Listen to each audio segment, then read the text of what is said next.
It was a Tuesday afternoon when he said it. The light was slanting low through the living room window. Brushing across the carpet I'd picked out with my husband in 1984. The one we'd joked was too beige to show personality, but too safe not to choose. My grandson stood near the fireplace, fiddling with his phone, barely looking at me when the words slipped out like a sigh he hadn't meant to say out loud. "What are you still doing here?" I don't think he meant it cruelly. That's the part that stung the most. It wasn't sharp, wasn't even heated. It was effortless, casual. The kind of comments someone makes when they've already decided the answer doesn't matter. I laughed softly to myself, but not from humor. Just a reflex, I suppose. I remember brushing imaginary lint from my slacks and saying something about the weather. He didn't notice. He'd already gone. "I'm so glad you're here. Stay with me until the end and tell me in the comments where you're watching from. I love seeing how far this story travels. I wasn't always quiet. It's what people don't understand about women like me." I had a voice once in a room full of people who waited to hear it. I was a teacher. I raised 2 daughters and a son who thought the sun rose because he woke up.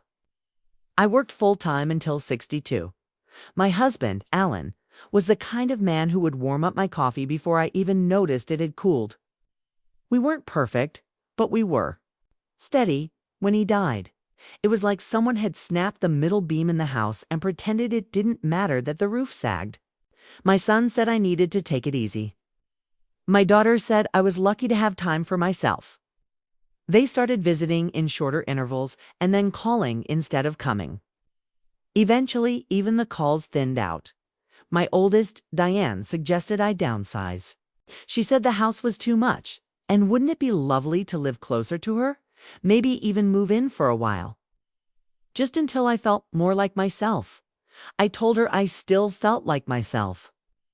She just smiled in that tight, pitying way, like I'd misunderstood the question. The signs were small at first. One of my house keys went missing, then another. The calendar I kept on the kitchen corkboard started having things added in handwriting that wasn't mine. Dentist, eye doctor.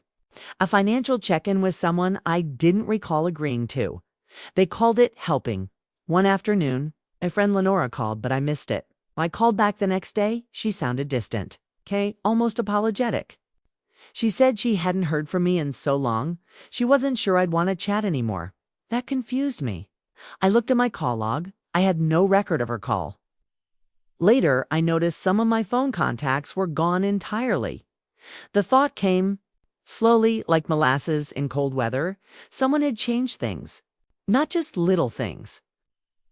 Someone had started pruning me from my own life. Quietly, efficiently. A few weeks later, I opened my mail and saw an unfamiliar return address, a small law firm. Inside was a letter addressed to me, confirming a conversation I had no memory of. It thanked me for meeting with them regarding early options for family financial transition and power of attorney preparedness. I stared at it for a long time, sitting at the kitchen table with the letter open beside a bowl of half-eaten oatmeal. The spoon still rested inside, tilted like it too had paused to read. That night, I went to the drawer in Alan's desk, the one we kept labeled in our neat handwriting house papers. I started pulling things out. Deed, insurance, our will. Dated years ago, before grandchildren, before WIDOWING. A newer folder I'd never seen sat wedged behind the older files. My name was spelled wrong on the label. That was the first offense. Inside were copies of updated documents, strange signatures, witnesses I didn't know. There was even a draft of a living will. My son had signed as a supporting medical agent. I hadn't been sick. Not then. They were preparing for something I hadn't agreed to. I began listening more carefully.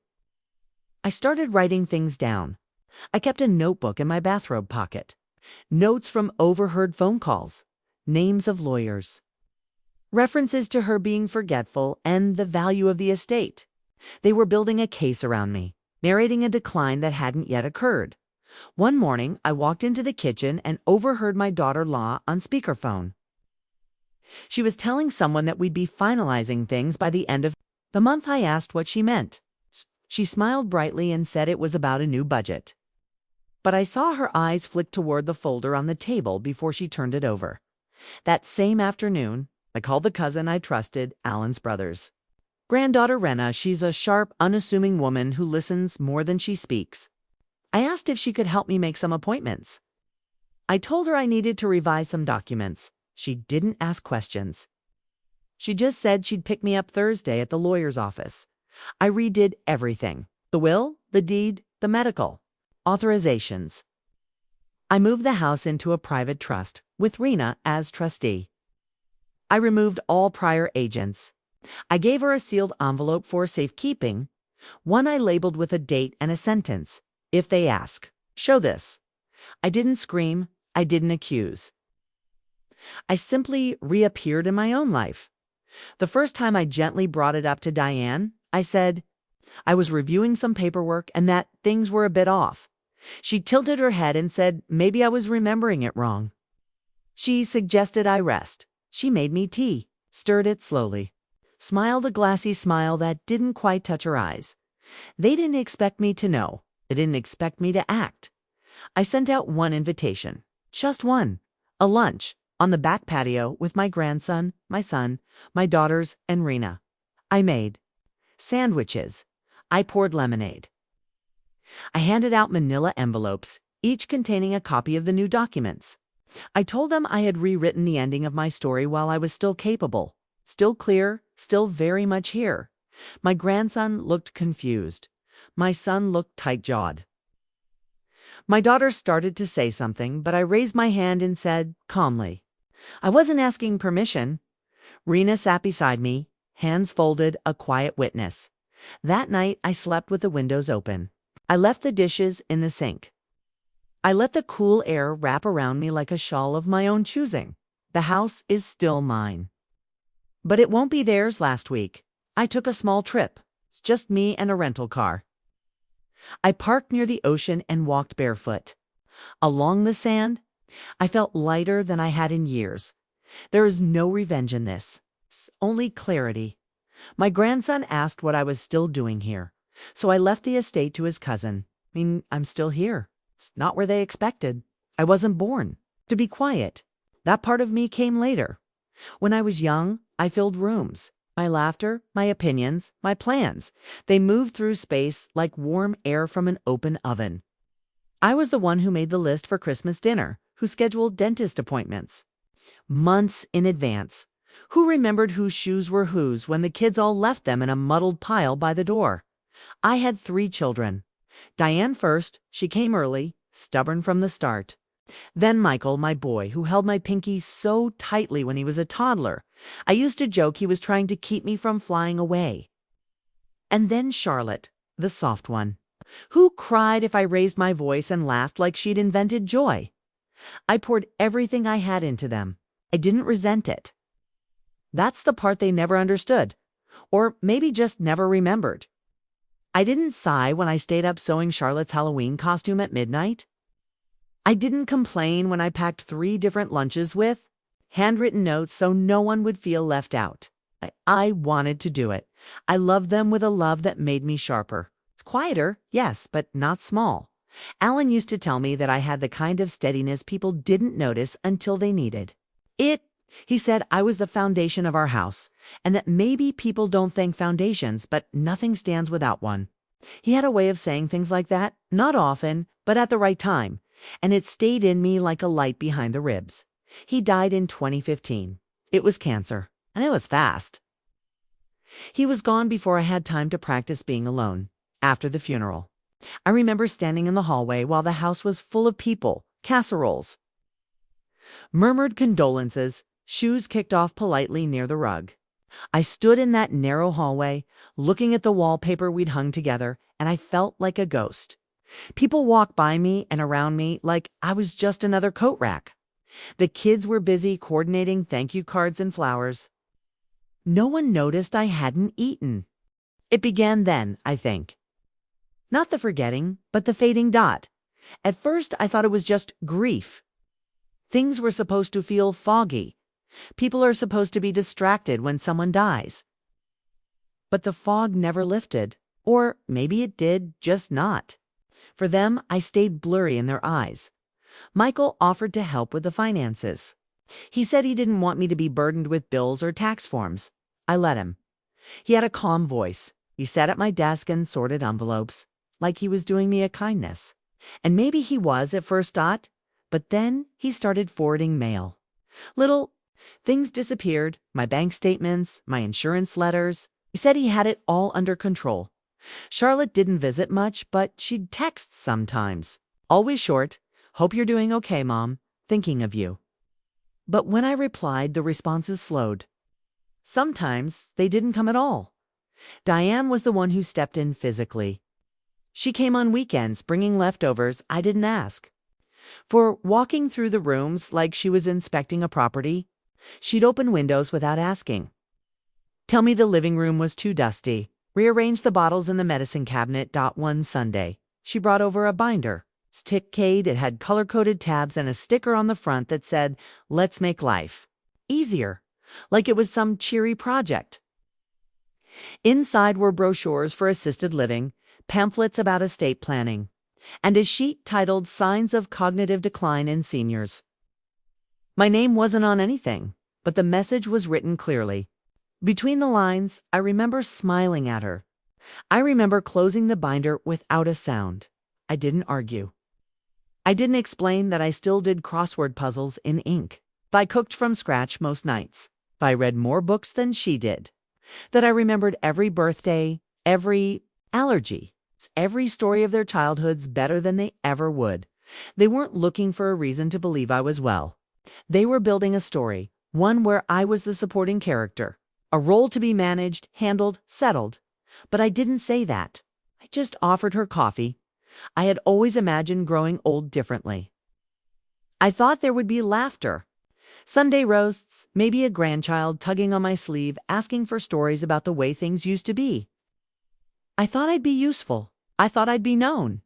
Instead, I started getting left out of plans. One Thanksgiving, I found out they had. Dinner without me? Some excuse about a last-minute venue change. I spent the evening eating soup and watching a rerun of Little Women. I cried when Marmee hugged Joe. Not because of the story, but because I remembered reading it to Diane when she had the flu.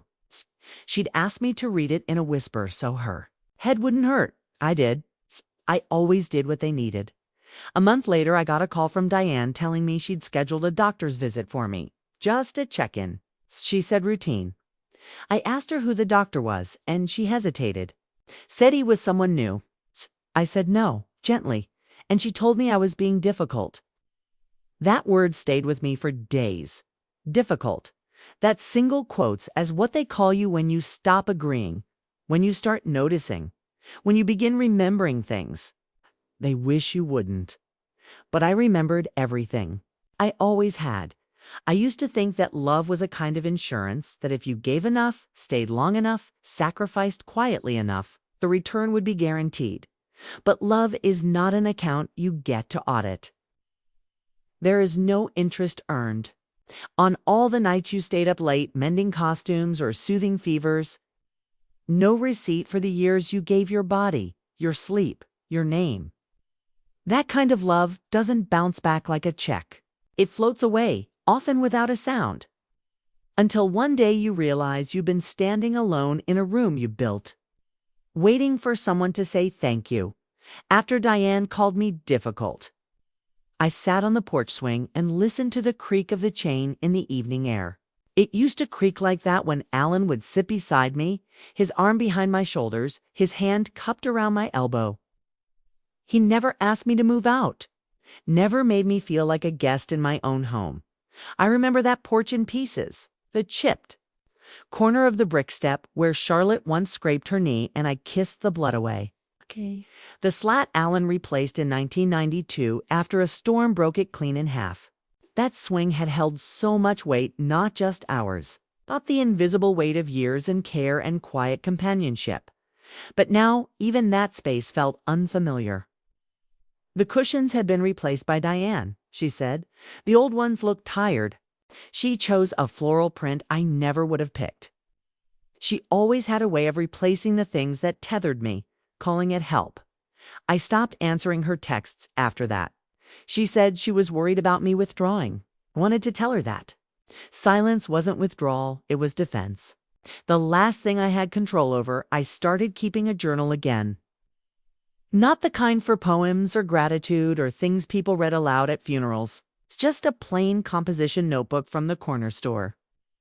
I wrote down every change I noticed. Small things. A bill that never arrived. A missed voicemail I couldn't find. A new contact in my phone labeled Support Agent Health. I hadn't put it there. They were preparing to forget me before. I even had the chance to forget myself. Charlotte visited unexpectedly one afternoon. She brought muffins, which was unlike her. She never liked baking. She smiled too much, asked questions too slowly, as if measuring my clarity. She sat with her legs crossed tight, her phone blinking silently on the table between us. She asked if I'd given any more thought to that binder Diane brought. I told her I hadn't opened it again. She said she understood that sometimes decisions like that are hard to face. I asked her what decision she meant, and she paused, then laughed gently. Like I was being coy. I wasn't. I genuinely didn't know what they were waiting for me to agree to, and yet they were moving forward. Anyway, that was the quiet part, the most dangerous part. They didn't need me to say yes, they just needed me to stay quiet long enough for them to call it consent. After she left, I checked my nightstand drawer. My passport was gone. I waited a full day before saying anything. I wanted to be sure. I hadn't moved it myself. I went through every drawer in the house, checked old purses, even the box of Alan's things in the closet. Nothing. When I finally texted Diane, she said maybe I'd misplaced it, or maybe I'd given it to her. She couldn't remember. Then she said not to worry. There wasn't anywhere I needed to go anyway. That sentence echoed louder than any shout. There wasn't anywhere. I needed to go. It wasn't just about control. It was about shrinking my world until I believed the lie they were selling that I was safer without choices. But I had been a woman of choices once. I had packed 3 children and a dog into a station wagon and driven across 3 states with a road map and a prayer when Alan lost his job in '79. I had gone back to work at 43, taught night classes with swollen feet, made dinner. At 11 p.m. and still folded laundry before bed. They thought time had erased that version of me. But it hadn't. It had only dusted her over with softness. Beneath the quiet, I was still there. I called the bank. I asked them to walk me through my accounts. The woman on the phone asked to confirm the name of my financial proxy. I asked her to repeat that. She said again, slowly, the name of the person authorized to make account changes. My son, I never signed anything that gave him that right. I asked for a printout. I asked for dates, for signatures. I hung up the phone and stared out the window. As the sun crept over the edge of the garden, I remembered planting that rose bush with Alan in our first spring here. He used to say its blooms looked like they were whispering to each other. The petals were curling in the heat. I sat back down with my notebook and wrote down everything I could remember. Every change in behavior. Every misplaced item. Every document that had moved without my permission. I drew lines between them like a detective. They weren't careless. They were coordinated, and the scariest part was, if I hadn't noticed, if I hadn't still had enough clarity to question, they would have succeeded. They would have signed over everything I'd built with Alan. They would have packed me into a condo and called it safety. They would have emptied the rooms of my memories and said it was in my best interest. I wasn't ready to be erased. Not by people I gave my life to. Not by children who once traced their fingers down the lines of my face and called it home. They could forget who I was. But I wouldn't. I would remember. I would write it all down. I would take one quiet, deliberate step at a time and make sure that when they looked back, they'd see me standing exactly where I chose to be. The loneliness didn't arrive all at once. It came in pieces, like leaves falling from a tree. That still looks alive from a distance. The phone rang less. The doorbell didn't. Invitations dwindled until silence replaced obligation. They said I was resting more, and maybe I was, but not in the way they meant. They called it peaceful. I called it hollow. I kept the house as tidy as ever. Dust didn't settle where I lived. But the quiet had weight now. Not the warm kind you wrap around your shoulders, but the kind that presses against your chest when you wake up and realize no one has said your name out loud in 2 days, 3, sometimes more. The grocery trips shortened. I didn't need much: soup, tea, sometimes eggs. The list fit neatly in the palm of my hand. I used to cook meals for 5. Now I boiled water for 1. Sometimes even that felt like a performance. The neighbors stopped dropping by, not out of cruelty. They simply drifted into the rhythm of my invisibility. People mirror what they think is expected. And my children had made it clear I was fine. I was resting. I was being looked after. The truth was, I was being erased so gently it almost looked like care. I remember a Saturday morning, sun coming in through the lace curtains in the dining room. I was folding laundry when I heard Diane's voice outside. She wasn't alone. There were footsteps behind her. A man's voice I didn't recognize. I moved quietly toward the front door, the way you do when something feels off, but you don't know why. They didn't know. I was standing on the other side when she said it. She was pointing at the garden, explaining where the ramp would go. She said it was time to start thinking ahead. She said I'd be relieved once it was all sorted. She laughed a little, soft and practiced, like she'd already imagined the conversation many times and this version was just a run-through.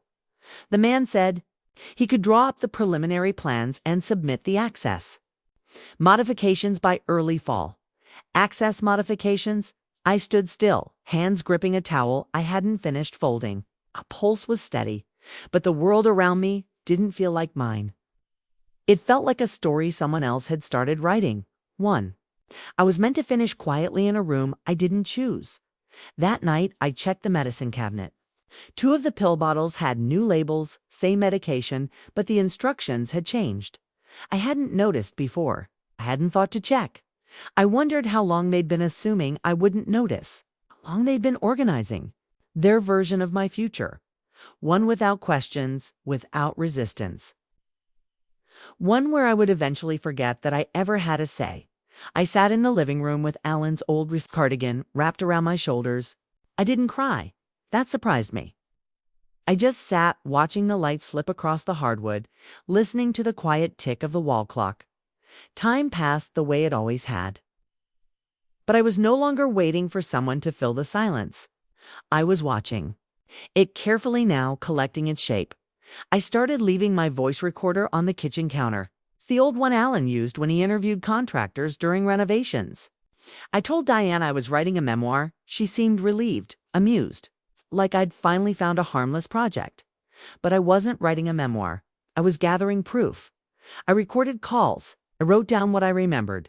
I photographed the changes they made. Dates, names, instructions that shifted in tone. Little things they said, not realizing I'd finally begun to hear them clearly. I called my insurance company, asked if there were any recent changes to my policy.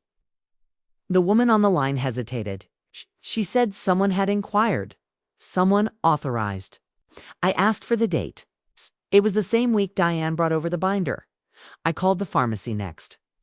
My refill history showed 2 overlapping prescriptions, one in my name, one linked to a secondary caretaker account. I had never approved that. It wasn't enough to feel betrayed. I needed to understand how far it had gone. The next morning I checked my mail before anyone else could. In the stack was a bank notice, a subtle one, not a red flag. To change. In online access permissions, logged by someone with my last name but not my signature. My hands didn't shake as I read it. They steadied. There was something cold about clarity. It burned differently than grief. Grief is soft-edged, a hollow ache. But this was steel. This was the feeling of standing upright again after weeks of bending without realizing it. I called Raina. Alan's brother's granddaughter. My grandniece, technically, though I'd always just called her Rena. She used to visit in the summers when she was small. Chase butterflies through the garden while Alan grilled chicken and I poured lemonade. She was the only one who still called to ask how I was, not just if I needed anything, when I told her I needed help. Not legal yet, just eyes and ears. She didn't hesitate. She said she'd come over Thursday, that she'd bring her laptop. When she arrived, I felt something shift. She didn't talk down to me. She didn't smile like I was fragile. She listened.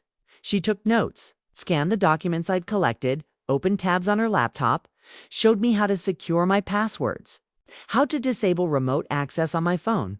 We sat at the kitchen table until late. She didn't flinch when I told her about the missing passport, the altered prescriptions, the overheard ramp construction. She said gently that it was more common than people think. That sentence settled into me like a new bone. More common than people think. How many of us were being faded from our own lives under the disguise of concern? She printed out a form, a basic affidavit for records review. She said we'd start there. She told me we'd move slowly, carefully, not with anger, but with precision. I nodded. I poured us both tea, and that night, for the first time in months, I felt the ground beneath my feet again. I wasn't lost. I wasn't gone. They just stopped looking closely. But I hadn't stopped being here. Rena came again the following week. She brought a flat folder with new printouts and a look on her face that I hadn't seen since she was a teenager, that tightly drawn line between worry and resolve. She sat across from me at the dining table, the old wood still bearing a faint heat stain from the time Alan set down a kettle without thinking. We didn't start with small talk. She opened the folder and laid the papers out carefully, like she knew they might bruise if handled wrong. The first document was from the county assessor's office. It showed an inquiry made into the estimated market value of the house. My house, it hadn't been listed, not yet. But someone had been asking. Someone with the legal right to act on my behalf. I had never made that inquiry. Rena leaned in and tapped a box near the bottom. It was small, almost hidden. A request for expedited paperwork should any power of sale status become necessary. That kind of clause doesn't show up by accident. It meant someone was laying groundwork. Not acting yet, but preparing the floor under my feet to give way. I asked if it could be reversed. She said yes, if I acted now. I took a deep breath and reached for my tea. My hands didn't tremble. I noticed that. Maybe because the fear had already passed. What was left wasn't panic. It was something quieter, older, forged from a lifetime of holding things together. She showed me the second document. A durable power of attorney, not yet executed, but pre-filled, waiting for a signature. My son's name was printed clearly at the top. The date on it was 3 months ago. So much had happened in those 3 months. The binder, the missing passport, the check-ins, the soft push toward facilities I'd never asked about. The voice on the phone telling me someone else could speak for me. I asked Rena how we could have something like that. She looked at me gently and said, sometimes these things are drafted in advance. Sometimes people assume you'll sign because they're family, and sometimes they plan for the day when you won't know enough to protest. I walked out onto the porch after she left. The wind moved through the trees like someone brushing fingers across piano keys, low, steady, mournful. I stood there for a long time thinking about how much a life can be narrowed without noise. Not stolen, not attacked, just reduced. I remembered the first week Alan and I moved into this house. It rained. We didn't have curtains yet, and the windows steamed up, so we used towels to wipe them clear. We slept on a mattress on the floor for 3 nights while we waited for the bed frame to arrive. It had felt like the beginning of everything. Even our exhaustion was joyful. Now they wanted to fold that whole life into paperwork, into exit strategies and checkboxes. I couldn't let that be my ending. The next morning, I pulled the heavy lockbox from the hall closet. Alan and I had kept it for emergencies. Birth certificates, our original mortgage paperwork, some photos too important to leave in albums. I added my own copies of everything Rena brought me. I slipped in the bank letters, the suspicious call logs, the duplicate prescriptions, the second phone contact labeled support agent. Then I took the key and tied it to a blue ribbon. I slipped it into the tea tin Alan had always used for his favorite blend, the one no one else in the family liked. I put the tin back in its place in the pantry. If they came looking, they'd never find it. I called my doctor's office and asked to schedule a full cognitive assessment. Not because I was worried, but because I wanted it documented. The nurse asked if I was having memory issues. Kay said no, but that sometimes it's important to put things in writing before someone else decides how the story ends. She didn't say anything for a moment. Then she said she understood. The test was 3 days later. A clipboard, a kind woman with soft eyes, and a series of questions I could have answered in my sleep. I remembered every date, drew every shape, recited the president backward and the year Alan and I got married. When it was done, the woman smiled and said I had nothing to worry about. I thanked her and asked for a notarized copy. I added that to the lockbox, too. That weekend, Michael came over. He brought a bag of groceries I hadn't asked for and asked how I was sleeping. His eyes scanned the room the way you check a hotel before checkout, not with concern, but with inventory.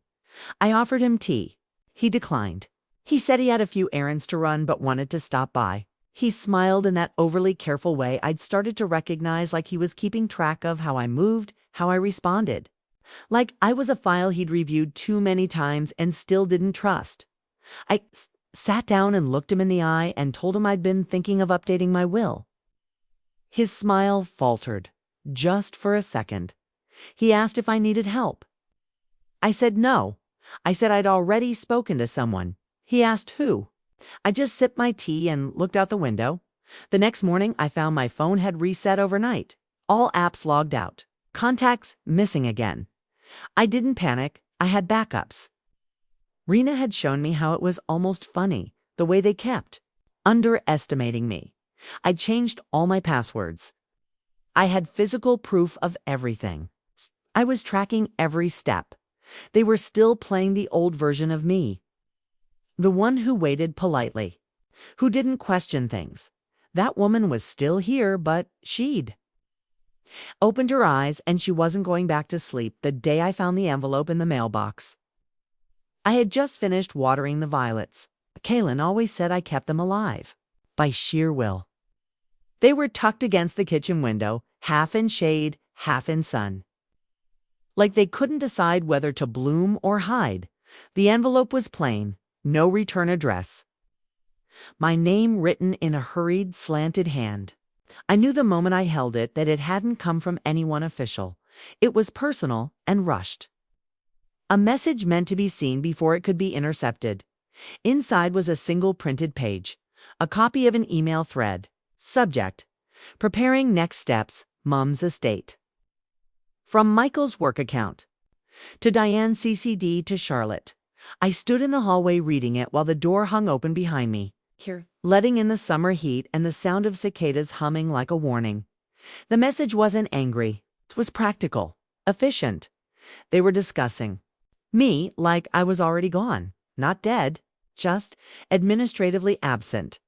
They had started meeting with a financial advisor, someone who specialized in aging transitions.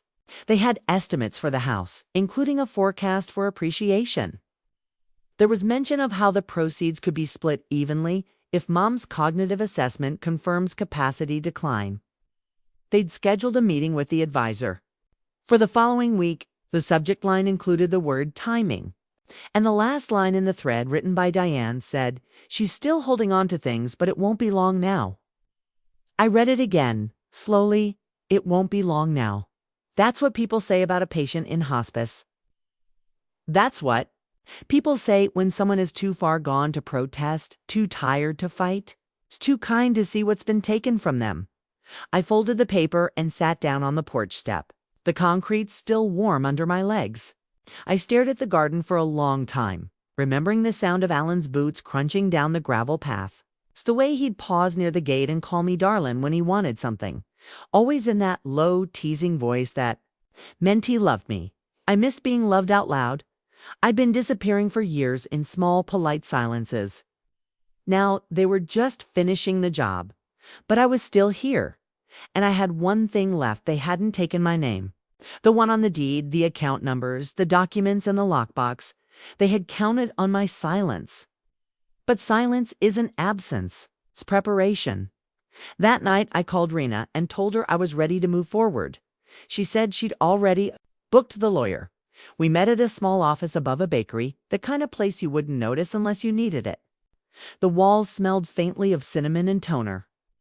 The lawyer, Mr. Roth, had kind eyes and a thin, precise voice. He didn't blink when I showed him the email. He simply nodded and asked for everything I had. Paperwork, names, the timeline. He listened the way doctors used to, before everything got rushed. He never asked if I was sure. He just said, let's protect you while you're still fully able. That word able, it filled my chest like oxygen. He helped me draft a new will, a living trust. Power of attorney paperwork with my name only and Rena as the successor in case of emergency. He filed a document formally revoking any previously signed agreements under duress or misinformation. He updated my deed. He advised me on setting up a secure financial structure that couldn't be tampered with by family initiatives. I asked him what would happen if they challenged it. He smiled and said, let them. That weekend, I hosted a family dinner. I hadn't done that in months. I called each of them myself, Diane, Michael, Charlotte, even my grandson, who hadn't visited since, asking what I was still doing here. They were surprised. Diane offered to bring wine. Michael asked if I needed help preparing. I said, no, I wanted it to feel normal because endings should. I set the table with the good china. It's the blue and white plates Alan's mother gave us the first year we married. I cooked everything myself. Roast chicken with rosemary, mashed potatoes, green beans with slivered almonds. I even made the chocolate pie Charlotte used to ask for on her birthday. They arrived on time. Michael brought flowers. Diane wore too much perfume. Charlotte kissed me on the cheek and looked around as if checking for signs of decline. We ate. We talked about nothing. I asked about the kids, the jobs, the renovations. They smiled politely, tense and watching. I didn't know what was coming, but they could feel it. That's the thing about truth. It shifts the air before it speaks. When the plates were cleared, I brought out the envelopes, 4 of them, each with their names written in my careful old handwriting. They didn't open them right away, I told them. I'd had some time to think. I said I'd reviewed my affairs. I said I'd taken steps to ensure my wishes would be honored while I was still of sound mind, and just so there wouldn't be any confusion. I had enclosed notarized copies of my updated legal documents. Diane's face tightened. Michael set his envelope down without looking at it. Charlotte asked what I meant by updated. I looked each of them in the eye and said calmly, clearly, no one will be speaking for me but me. And then I turned to my grandson and added, you once asked what I was still doing here. He blinked, shifted in his seat. I smiled, not unkindly. I'm here to remind you I built this place with my hands. It's with my years, with everything you now walk through without noticing. They didn't speak much after that. I served dessert. We ate in silence, and when they left, one by one, I stood by the door and watched them walk to their cars. I didn't cry, not because it didn't hurt, but because I had remembered who I was. They had made plans behind my back. Now I had plans of my own. I didn't sleep much that night. Not from restlessness. I was too still for that. It felt like the air in the house had changed, as if it had taken a deep breath with me, and now we were holding it together, waiting to see what would come next. I walked the hallway after midnight, barefoot, the floorboards creaking beneath the weight of memory. The hallway was lined with photographs, Diane's graduation, Michael holding his firstborn. Charlotte in her wedding dress with her crooked little smile. I used to pause and straighten the frames when I passed. That night, I didn't. I let them hang slightly off-center. Let the truth lean, I thought. Let it tilt. They hadn't called after the dinner. No follow-up, no texts. Meal? That wasn't surprising. They were regrouping, reviewing, analyzing, trying to figure out what had changed and how much of their plan had slipped through their fingers without a sound. I imagined Diane making lists, Michael making calls, Charlotte biting her nails in silence. Let them. I was no longer the subject of their discussion. I had become a decision maker again, a name they couldn't move past without consent. Rena came by the next morning. She brought bagels and a quiet smile. She didn't ask how the dinner went. She just sat with me at the table, the same one where Diane had once spilled orange juice and cried like the world had ended. I looked at the grain of the wood, remembering how Alan had sanded it down himself after the kids were grown, said we needed fewer scars on the surface. I disagreed. Scars. Tell the story. I told Rena I wanted to finalize the trust that week. No more waiting, no more monitoring. I had all the facts I needed. She nodded. Said she'd call Mr. Roth. Said she'd take the afternoon off work if I wanted company at the office. I told her I'd like that dot. Then before she left, she reached into her bag and handed me a new notebook. Hardbound green velvet. Simple and elegant. For the next chapter, she said, no one else gets to write it. That night I began the first page with a sentence I hadn't allowed myself until then. They thought I wouldn't notice, but I did. I spent the rest of the week making quiet changes. I closed the shared family email account Diane had set up for me to help filter spam. I created a new one only Rena and I knew.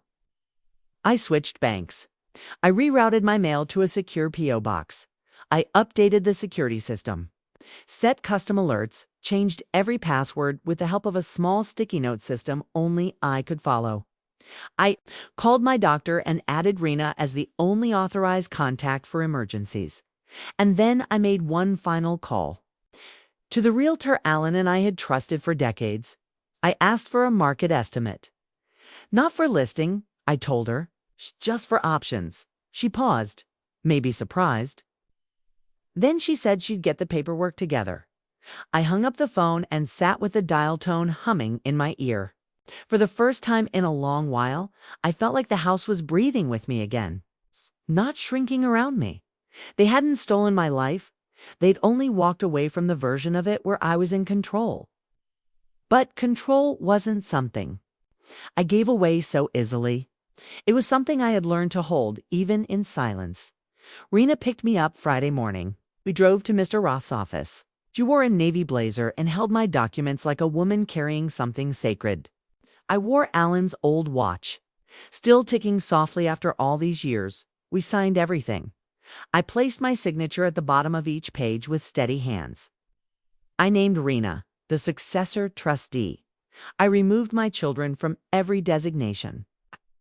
Included a clause to protect the estate from challenge.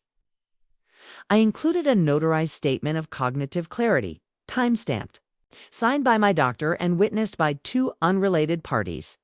I left a letter with Mr. Roth, sealed and initialed, to be opened only if someone contested my decisions. Inside was a detailed timeline, screenshots, the email printout, the altered prescriptions, the missing passport. It was all there, typed carefully, indexed by date. I wasn't bitter. I was prepared. That evening, I lit a candle on the kitchen counter and poured myself a glass of wine. I opened the window over the sink and let the summer breeze carry in the smell of the neighbor's honeysuckle. It reminded me of the night Alan and I first kissed in this house. The windows open, the smell of something blooming just out of reach. I didn't feel victorious. This wasn't a war I wanted. But I felt something else, something softer and stronger. A stillness that came not from surrender, but from surviving the slow dismantling of my voice and choosing to reclaim it, for it disappeared for good. I didn't hate them. That was the strangest part. I didn't feel rage or revenge or even sadness anymore. I felt distance. It's a necessary distance, the kind you need to build when the people you love try to build a life on your back while pretending they're lifting you. And so I gave them space. The space they created by choosing their comfort over my presence. I let them have their silence. I didn't chase after them. I didn't explain. Instead, I made a list. Not of grievances, but of things I still wanted to do. Simple things. Drive up the coast. Visit a bookstore in a town where no one knew my name. Plant something new in the garden. Paint the guest room. Write down the recipes Alan always asked me to teach the kids. It's the ones they never bothered to learn. I wasn't finished yet. They might have. It's planned for my ending. But I'd only just begun my rewrite. It was Michael who finally broke the silence. He called me the following Tuesday, his voice just a shade too calm.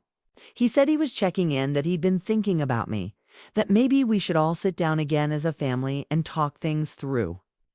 I heard Diane's voice faintly in the background, correcting something. Charlotte's name was mentioned in a clipped murmur. I told him I'd think about it. I didn't owe them a yes.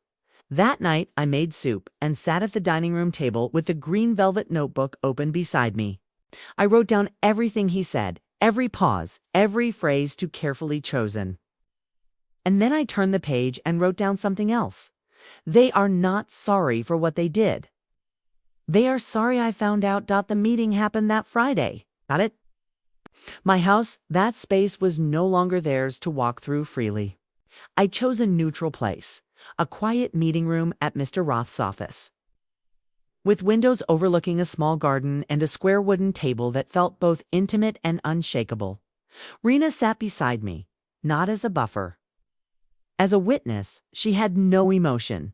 On her face, just composure. Loyalty wrapped in calm. Mr. Roth was already there when we arrived, papers neatly stacked in front of him. I had asked for him to facilitate. Not because I needed defense, but because clarity wears a suit best when it walks into rooms that once treated it like a guest. They arrived together, Diane in a crisp blouse, lips tight. Michael with his ties slightly askew, holding a folder like a prop. Charlotte trailing behind, eyes darting. My grandson didn't come. I hadn't expected him to. He didn't yet know that one sentence can echo through a woman's bones long after the moment passes. They greeted me, like nothing had happened. Like this was just a check-in. I didn't smile. I simply nodded, Mr. Roth began. He reviewed the documents. I'd filed the revised will, the living trust, the new power of attorney, the secured ownership of the house. He spoke in clear, measured tones, each word chosen to leave no room for confusion. At one point, Diane interrupted. She said she was concerned I had been manipulated or confused, that it was unlike me to make changes without discussion. She said this while looking at Rena, not at me. I waited until she was done. Then I said calmly, I made these choices while fully aware, because I've learned that silence isn't the same as agreement. It's just the space where people reveal who they are. Michael tried to protest, said he'd only ever been trying to help, that the inquiries, the draft documents, the financial transitions, they were all precautions. Nothing had been done yet, but it was all being prepared. I said I opened the envelope I'd brought with me. Inside was a copy of the email. They thought I'd never see. I slid it across the table. Michael didn't reach for it. Diane's eyes dropped. Charlotte looked away. Mr. Roth continued. He outlined the legal protections now in place. He explained how the revised structure could not be contested under assumption of incapacity. He had the cognitive evaluation in his hand, notarized and time-stamped. He had a copy of the original documents they'd tried to circulate unsigned. By me, but pre-filled with their names and intentions. There was no room left to maneuver. No crack to pry open, Diane asked, in a clipped voice, why I had chosen to name Rena in the trust. Why not one of them? Why not someone closer? I looked her in the eyes and said, because she asked how I was before asking what I had. Silence followed, not sharp, just heavy. The weight of a truth that had lived too long unspoken. Mr. Roth handed them each a final letter from me. I had written it weeks before. Simple, measured words. I explained that I had seen everything, heard everything, felt everything that I had once believed my role was to be steady, no matter how others leaned. That I had loved them through every stage, even the ones where they forgot I was a person before I was their mother. I said I forgave them, but that forgiveness didn't mean returning what they tried to take. I watched them read. Michael looked embarrassed, but not wounded. Diane looked like she was calculating a new plan she'd never get to use. Charlotte cried, not loudly, just enough to suggest that part of her had always known she'd gone too far by doing too little. No one said they were sorry. That part was never coming. But I didn't need it anymore. The meeting ended without fanfare. They left quietly, holding envelopes and nothing else. I stood at the window afterward, watching bees move lazily across the garden outside Mr. Roth's office. Rena stood beside me, arms crossed lightly, gaze steady. "You okay?" she asked. I nodded. "I'm not broken. Just finished pretending I didn't see it coming." And I was. Finished pretending. Finished shrinking. I had stared down the version of my life they tried to write without me, and I had underlined every lie in ink. After the meeting, I didn't go straight home. Rena asked if I wanted to stop somewhere, and I told her I did. We drove to a quiet overlook above the bay. The one Alan and I used to take Sunday drives to when the children were young and easily lulled to sleep in the back seat. It had barely changed. The old wooden bench still creaked in the same place, and the water below still held that patient silver shimmer like it had all the time in the world. We sat there for a while, not speaking. There's something about the sound of wind moving through trees after you've just come through something loud. The silence becomes not absence, but permission. Like the world is saying, you can rest now. You've done what needed doing. I felt tired, but not heavy. That kind of tired that comes after deep work. Not just the legal papers and the signatures and the confrontation, but the deeper thing, the remembering of yourself. Because that's what it had been, really. A return, a re-entry into my own story. One quiet act at a time. I hadn't known how far gone I'd felt until I heard my own voice in that room, steady and certain and final. That night, I slept deeply. The kind of sleep where the world doesn't tug at your sleeve. No dreams, no noise. Just the quiet of something put to rest. They didn't call again. Not the next day or the next week. The silence was expected, maybe, even rehearsed. I knew they would retreat into their version of the story. The one where I was ungrateful, unreasonable, turned against my own. But I didn't feel guilty.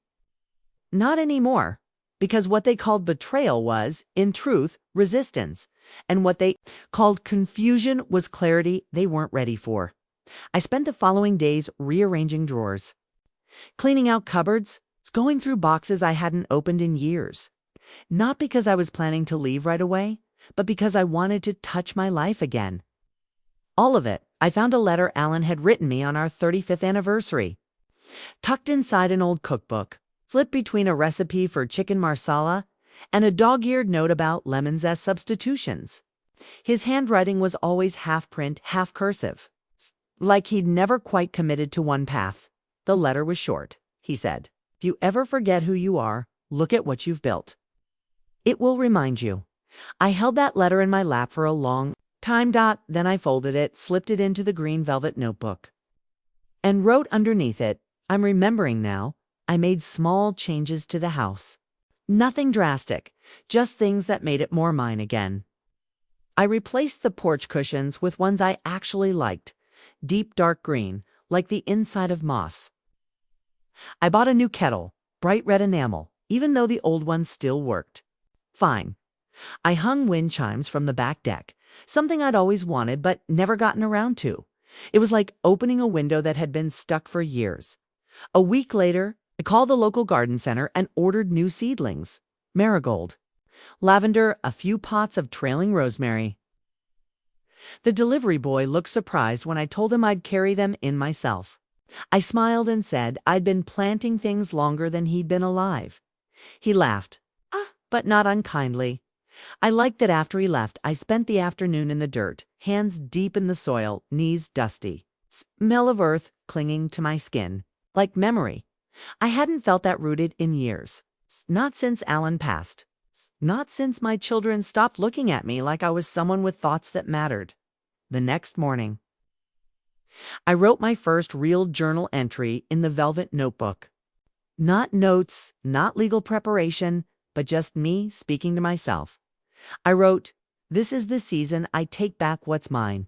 Not just the house, not just the documents, but the rhythm, the light, the voice, the laugh I'd tucked away. The chair I stopped sitting in because someone called it old. It's the stories I've lived but never told. This is the season I stop waiting. For someone to call me important, I left the notebook open on the table while I made tea. And when I came back, the sunlight had found its pages. It felt like a kind of blessing. I didn't know what would happen with my children, whether the distance would stay, whether they'd reach for me again out of something real, not just habit or inheritance, but I wasn't waiting. The truth is, I didn't need them to approve of my life anymore. I had watched them try to erase me with soft hands. And I had answered not with rage, but with record, clarity, with strength they forgot I had. I had not screamed. I had not begged. I had outlived their assumptions, and I had chosen. Peace, not the passive kind, the earned kind, the kind that comes after you reclaim the deed to your own voice and write your name in ink, not for them, but for you. It began with a letter in the mail, a catalog, really, tucked between a water bill and a coupon flyer. It was 4 refurbished RVs, tiny homes on wheels, reimagined for retirees, solo travelers, and what the company called the next chapter kind of people. I laughed when I read that line, not because it was clever, but because it found me. Right on time. I kept the catalog beside my breakfast plate for 3 days, not reading it closely, just glancing, running my fingers along the edges, letting the thought of movement enter slowly, like light under a door. The idea wasn't new. Alan and I used to talk about it when the kids were young and sleep-deprived, and we were too broke to do more than dream. We'd joke about buying a little camper and driving west. No map, no clocks. Just coffee in a thermos and sun on the dashboard. Back then, we always ended the fantasy with the same line. Someday, when? It's just us now. It was just me, Dot. And for the first time, the open road didn't feel like something lonely. It felt like something earned. I didn't rush the decision. Sat with it. I asked myself the kind of questions no one had asked me in years. Where do you want to go? What would bring you joy? What have you never let yourself want? The answers were soft at first. A red scarf, a window that opened to pine trees, breakfast that didn't need to be cooked for anyone else. The sound of my name said only by the wind. I called Rena a few days later. Told her I was thinking of selling the house. Not right away, not out of haste, but with intention. I wanted something different now. Not smaller, not safer. It's just freer. She didn't try to talk me out of it. She just said, "I think that sounds like you." I contacted the realtor, the same woman who helped us buy this place 42 years ago.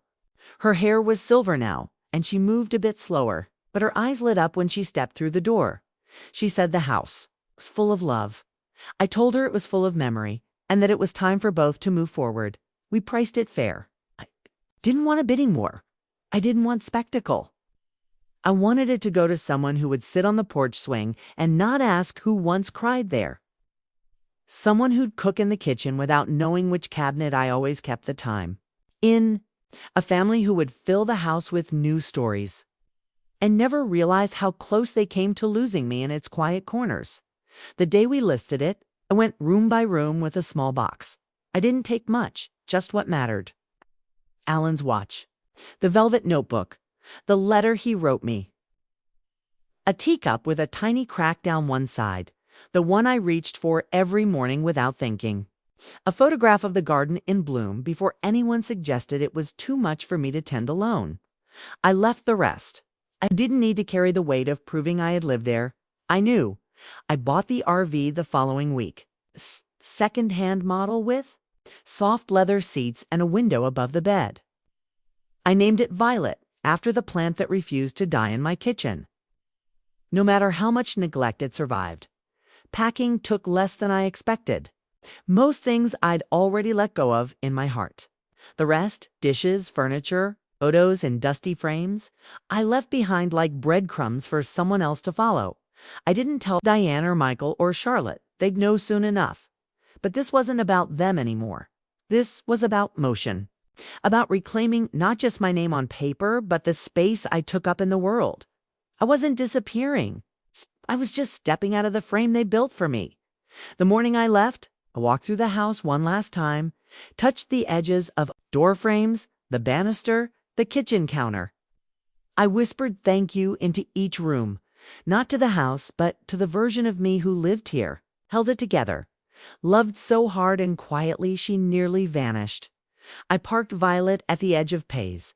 I parked Violet at the edge of Tays. The driveway and looked back just once. The wind chimes swayed on the porch. The rosemary spilled slightly over its pot. The mailbox stood open, empty. I didn't cry. I thought I might. But what I felt wasn't sadness. It was completion. It was the feeling of setting down a story exactly where it was meant to end. I drove west. No music. Just the road humming under me. The windows cracked just enough to let the past slip out. At a rest stop 2 states over. I sat under a pine tree and opened the green velvet notebook. I wrote, "This is not a retreat. This is not a tantrum. This is not a lonely woman escaping her.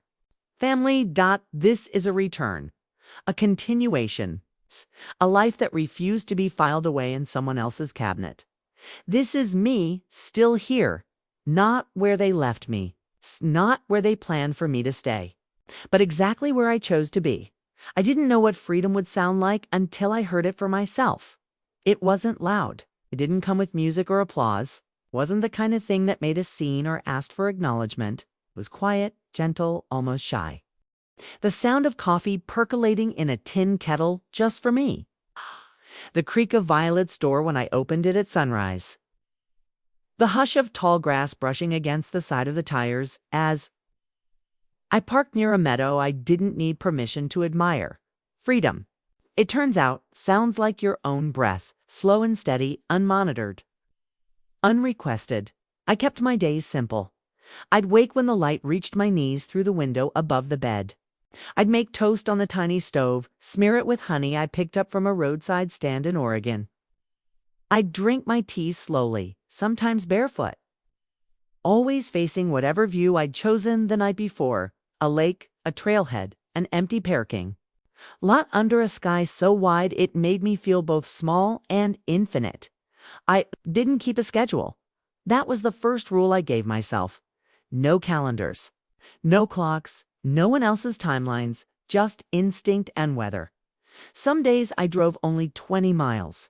Others, I didn't drive at all. I'd park Violet in a quiet place, near a state park or a forgotten picnic site, and just sit, walk, read, think. I spoke less too. Not out of sadness, but because silence no longer felt like absence. It felt like room. I wasn't being quiet because no one would listen. I was being quiet because I finally had the space to hear myself. Sometimes I'd pass other travelers. Older couples in larger RVs, solo women like me with silver ponytails and wide-brimmed hats. We'd nod in parking lots, share a smile. A knowing look that said, "You got out, too."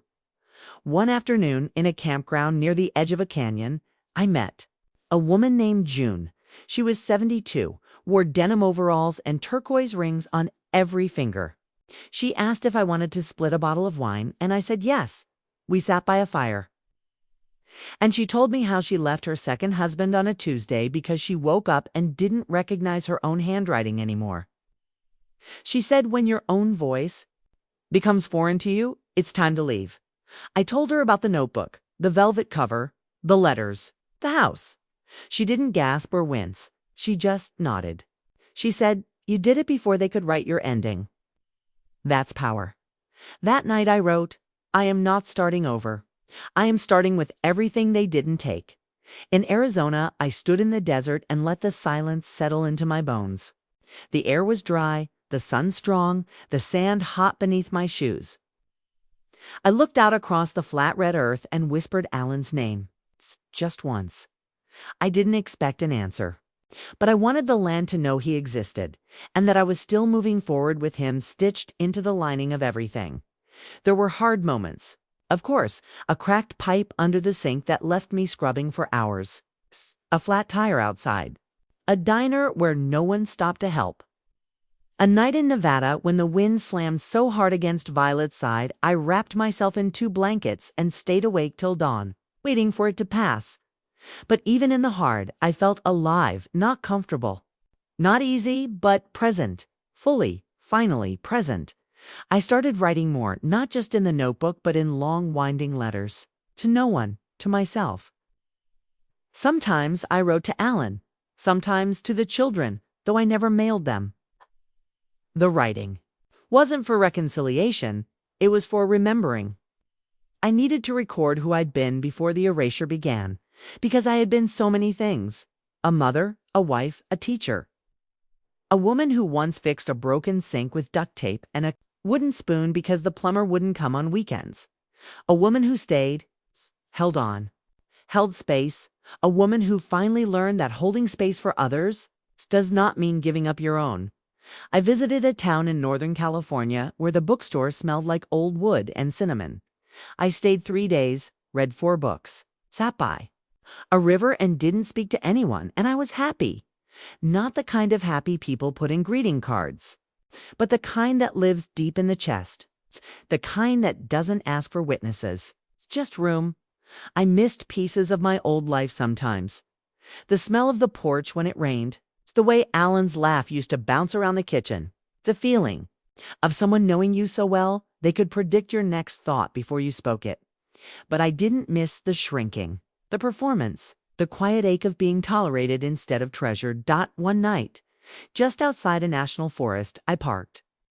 Violet near a field of wildflowers and opened every window. The stars blinked and like they'd waited for me all this time. I sat in the dark with a blanket over my knees, a notebook on my lap, and I wrote, "This is the part they'll never understand, that walking away wasn't the loss. It was the arrival. I have arrived. I reached the ocean on a Tuesday. It wasn't planned. I've been driving through winding back roads, letting the trees guide me. The kind of route where GPS gives up and the signs don't bother with directions. I came over a hill, and there it was, wide and waiting. The Pacific, flat as glass. Beneath a soft gray sky, I pulled over just beyond a weathered wooden fence and parked Violet on a patch of gravel overlooking the cliffs. No welcome sign, no fee. Just sea air and a bench tilted slightly to one side like it had leaned too long into the wind. I made tea on the stove and wrapped my scarf around my shoulders. Then I sat for hours. Just sat and listened. The waves didn't demand anything from me. They didn't expect me to respond or nod or be grateful. They just moved one after the other as they had for centuries. Steady, powerful. Completely indifferent to whether I was watching. And I think that was the most beautiful part, being somewhere that didn't need me to prove I belonged. That evening, I took out the folder. The one I'd kept sealed since. The day I left on inside were copies of every legal document I'd redone. The revised will, the living trust, the deed transfer, the notarized statements, the sealed letter for Rena with the instructions, and a second envelope. The second one was addressed to my children. I'd written it weeks before, but I hadn't been ready to send it. Not yet. I opened it now, the paper soft from being folded and refolded. The ink faint where my hand had lingered too long over the last sentence. It read, "You asked what I was still doing here. I was holding the line. Holding the history. Holding the roof over your memories. But I'm not holding anything anymore. You were building a future without me in it. Now I am too. I didn't cry. I'd done that already in the months leading up to this. In the moments of silence after the things they didn't say said more than enough, I tore the letter in half, then again, letting it fall into the trash felt like sweeping away the final piece of dust from a room I no longer lived in. There was no satisfaction in it. Just relief, like loosening a tight shoe after walking too long. That night, I wrote the final addendum to my trust. I left the estate to Rena, not out of revenge, not even out of anger, but because she saw me when I was vanishing, because she listened, because she never looked past me, because she sat at my kitchen table not to take but to stand guard. I wrote a note for her, to dot just 4 lines. You reminded me I wasn't finished. This house, whatever's left of it, is yours now. Keep the door open if you want. Or close it and move on. But never let them tell you you were just the backup. I sealed it and labeled it in her name. Then tucked it inside the same folder I'd carry to a notary later that week. It was done. It was finally done. The next morning, I woke before the sun. The ocean was still there, constant as breath. I walked along the cliffs, jacket zipped to my chin, boots crunching over sand-packed earth. I didn't count the steps. I didn't need to. I found a flat rock near the edge and sat arms resting on my knees. Watching the water churn quietly below, I thought about the girl I used to be, the one who wanted to be chosen over and over. By the people she chose first. The one who said yes more than no. The one who carried everyone else's bags and then apologized for not moving fast enough. I thought about the woman I became, the one who folded towels neatly, cried behind closed doors, and kept her tone soft so the room wouldn't tense. And then I thought about the woman I was now, and I smiled, because I had walked away without slamming the door, because I had answered betrayal with protection, not destruction, because I had written myself back into the center of my own life. They would not understand it. They might never to them. It would always be a mystery why I did it, how I could, what they missed. But I didn't do it for understanding. I did it for peace. I did it because no one should have to ask permission to live as themselves, not in a home they built, not in a body they carried through decades of caretaking, not in the final chapters of a life they gave so freely to others. When I returned to Violet, I made coffee and stood barefoot on the step, holding the cup like it contained more than warmth. I watched the sky turn peach, then gold, then soft again, and I whispered a thank you. Not to anyone in particular, just to the road, to the silence, to the version of me who had waited patiently at the door of her own life, till she finally realized it was hers to walk through. Some mornings now I forget to measure time. I'll wake and lie still in bed, the small window cracked open beside me, letting in the chill of air that hasn't been touched by anyone else yet. No alarm, no deadline, no calendar box with read-ink obligations, just breath, just light. The small joy of being unhurried. I think when people imagine aging, they picture subtraction. Fewer people, fewer tasks, fewer dreams. But that's not what I found. Not out here. Not in this season of starting again. What I found is space to remember, space to unlearn, space to ask, gently, what if I'm not done yet? Because that's the thing no one tells you. You don't stop growing just because they stop seeing you. In fact, that's often when it begins. I've been staying by the coast for a while now, moving slowly from one town to the next. So too small to appear on a map. Some so crowded with tourists I pass through before I've even finished my morning tea. But there's a rhythm to it, like a breath in, a breath out. Stay, move, watch, begin again. There's a laundromat. I visit every 10 days or so in a town where the air always smells faintly of salt and wood smoke. I sit on a plastic chair, socks bundled in my lap, and watch people come and go. College kids, young families. A man who reads the paper in Spanish and tips his hat to me every time he leaves. No one there knows me. I'm not anyone's role, not someone's mother or someone's burden or someone's account to manage. I'm just a woman doing her laundry, quiet, whole, untethered. And it is such a relief to be unnamed by others. I've been reading again, the kind of books that don't try too hard, that take their time unfolding. I dog-ear the pages, right in the margins. I let them stay open on the dashboard until the spine softens. There's something intimate about reading alone in a parked vehicle, a stillness that feels like prayer in one book. A character says, freedom isn't the absence of obligation, it's the presence of belonging to yourself. I underlined that twice. I don't belong to anyone now. And that is not a loss, it's a return. Sometimes when the weather's right, I cook outside a small skillet. A bit of butter, 2 eggs. The smell curls through the trees and birds gather hopeful. I sit on the edge of the open van door and eat slowly, watching the clouds move like they're stretching after a long sleep. There is no performance in these days, no stage, no audience. Just me, and yet I feel more seen now than I ever did sitting at the head of a family table, waiting for someone to ask how I'd been. I still think of them. Of course I do. Michael, Diane, Charlotte, my grandson, whose words started it all. I wonder what version of me they're holding now. The stubborn mother, the difficult elder, the woman who made things harder than they had to be. Maybe they speak of me like a warning, a story they pass between themselves when they talk about what went wrong. But that's not my concern anymore. Let them write their version. I'm writing mine. I sent Rena a postcard last week. A photo of a redwood taller than memory. I wrote on the back, still growing, still here, still stubborn in the best way. She replied with a photo of the house. The porch swing had been freshly painted. A new rosemary plant bloomed beside the steps. She'd put up a wind chime of her own small glass, its pieces in pale blue and green dot. She said the house felt alive again. That felt right. I didn't leave it behind to prove a point. I left it to make space. And now, someone who saw me, really saw me, lives there. Someone who knows the weight of my silence and the strength of my decision. Some nights, I'll lie awake and think about how many women like me exist in the background of their own lives.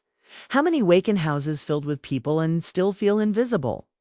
How many pour coffee in kitchens they paid for only to be spoken to like guests? How many are told they're lucky while their names are quietly erased? From every plan, I think of them. I speak to them in a way through these days. It's through this notebook. It's through every mile I've driven away from the script they tried to write for me. If you're out there and you're listening, you're not forgotten. You're not alone. There is something waiting for you on the other side of their silence. Something real. Something free. Something with your name on it in your own handwriting. I've seen it. I'm living it. I didn't know that the last morning of this story would begin with birdsong. Not just the casual chirping you hear outside city windows. This was full, layered, almost orchestral. Like the trees had gathered overnight and decided I'd earned a softer start to the day. I was parked just outside a grove of eucalyptus, in a town with no chain stores where the bakery still used. Paper bags and the post office closed for lunch. I hadn't meant to stay more than one night, but the air was kind there. The quiet deep enough to settle into. So I stayed. And that morning, the birds singing and the windows open and the kettle just beginning to whistle, I realized something. Simple but solid. I had arrived at stillness, not as a pause, not as a waiting room, but as a destination. I no longer felt like I was trying to get anywhere. I was just here. And that was enough. I stepped outside and sat on the little stool I kept folded under the sink. The earth was cool under my feet. I wrapped a shawl around my shoulders and let the tea steep beside me untouched. The air smelled like salt and eucalyptus and something faintly floral I couldn't name. And let myself feel it. The fullness of this life. Not dramatic. Not loud, but mine, entirely mine. I thought about calling Rena just to say thank you. Not for anything in particular, but for everything. For holding the thread of me when I was starting to unravel. For reminding me that someone seeing you, clearly, without needing you to perform, is one of the most sacred things you can experience. I thought about calling the children. 2. And then I didn't. Not out of anger. Not out of pride, but because the peace I'd found wasn't something I wanted to explain or defend. It didn't need to be presented as a lesson. It didn't need to be received. It just needed to be lived. There was a small market in town that sold wildflower seeds in paper envelopes. I bought 3, lavender, poppy, and something labeled simply forget-me-not blue. I don't know why I bought them. I had no garden now. But I liked the idea of them resting in my drawer, seeds full of intention, waiting quietly for the right soil. I walked down to the beach that afternoon. It was empty except for a couple walking a dog and a woman painting quietly near the rocks. I nodded at her as I passed. She nodded back. We didn't speak. We didn't need to. The water was too cold for swimming, so I rolled my pants up to the tans, up to the knees, and let the tide brush against my legs. Each wave felt like a breath. In, out, not asking for anything.